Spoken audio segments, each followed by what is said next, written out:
Look up at the sky. What happens when the world's most advanced, multi-million-dollar military aircraft are swatted down by missiles that cost less than a used car? This isn't a hypothetical scenario. American aviation powerhouses, specifically F-15 fighter jets and the A-10 Warthog, have recently been knocked out of the sky using incredibly cheap, low-tech weaponry. Now, the stakes are increasing. The United States is sailing its premier naval assets directly into the danger zone, deploying massive amphibious assault ships like the USS Wasp and the USS Tripoli. Look at this map of the Middle East. They are heading straight for the Persian Gulf and the Strait of Hormuz. The data points here indicate oil volume, highlighting that 20% of the entire global oil supply passes through this single narrow waterway. A naval standoff in this specific choke point has the potential to crash the global economy almost overnight. To understand the U.S. strategy, we have to look at the amphibious assault ship. This is a self-sustaining, floating military city, purpose-built to launch ground invasions from the sea. Deep inside its lower decks, a single ship carries a staggering payload. We're talking about 5,000 Marines, rows of armored vehicles, and ground attack hovercraft ready to deploy at a moment's notice. Above deck, it houses the F-35B stealth fighter. Because of its unique thruster design, this jet doesn't need a long runway. It can take off vertically and hover right over the water. For moving those thousands of troops, the ship relies on the V-22 Osprey. By tilting its rotors, it takes off like a helicopter but flies with the speed and range of an airplane. And to protect this floating city, the perimeter is guarded by the Close-In Weapon System, or CIWS. If a missile approaches, this automated turret throws up a defensive wall of lead, firing 6,000 rounds per minute. It looks invincible. But physical ammunition takes up physical space, and a finite amount of bullets creates a fatal vulnerability. Iran's strategy bypasses all that advanced technology, using a mathematical trap known as a saturation attack. If you launch a swarm of 500 cheap drones simultaneously at the central blue ship, the automated defenses will fire relentlessly. But watch the ammunition counter. The ship physically runs out of bullets before it runs out of targets. That same ruthless logic applies in the air.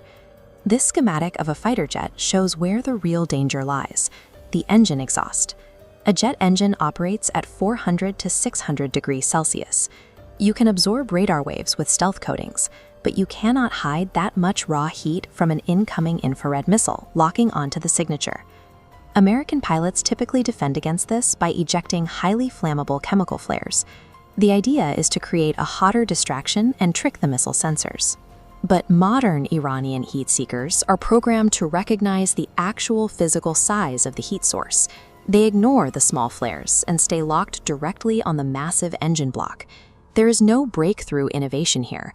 By leveraging the basic laws of thermodynamics and simple supply constraints, cheap weaponry renders billion-dollar assets useless.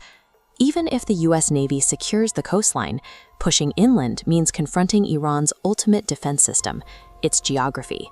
Look at this rugged, snowy, mountainous terrain. It is a natural fortress. And the Iranian military structure mimics these mountains. It is intentionally fractured into 31 decentralized factions. You cannot cripple their command with a single decapitation strike, because there is no single target to hit. That decentralization extends to the water. Instead of large destroyers, they deploy mosquito fleets, swarms of small missile-loaded boats that relentlessly harass large naval targets. Now look at the top of the map. Iran's northern border sits on the Caspian Sea. This provides a direct, unblockadable supply line for weapons and satellite data coming straight from Russia. An American ground invasion here would immediately stall. The combination of fractured militias, external supply lines, and brutal geography promises a grueling quagmire that echoes the heavy tolls of past desert wars. But Iran holds an even darker deterrent. Their ultimate target isn't the United States military. It is the core survival infrastructure of the surrounding Arab nations. The desert nations of the Middle East get their drinking water from massive industrial desalination plants. Countries like Saudi Arabia and the United Arab Emirates rely almost entirely on roughly 20 of these specialized facilities. Without them, there is no water. If cornered, Iran could target these specific plants with dirty bombs or chemical pollutants. A handful of precise strikes would instantly contaminate the entire region's drinking supply. By holding the Strait of Hormuz and the regional water supply hostage, Iran guarantees that a direct conflict will result in immediate economic collapse and a humanitarian catastrophe. तो बताइए, आपका क्या विचार है? क्या America की advance technology Iran की strategy को हरा पाएगी? लाइक, शेयर, सब्सक्राइब करना मत भूलिए। मिलते हैं अगली वीडियो में एक नए टॉपिक के साथ। जय हिंद।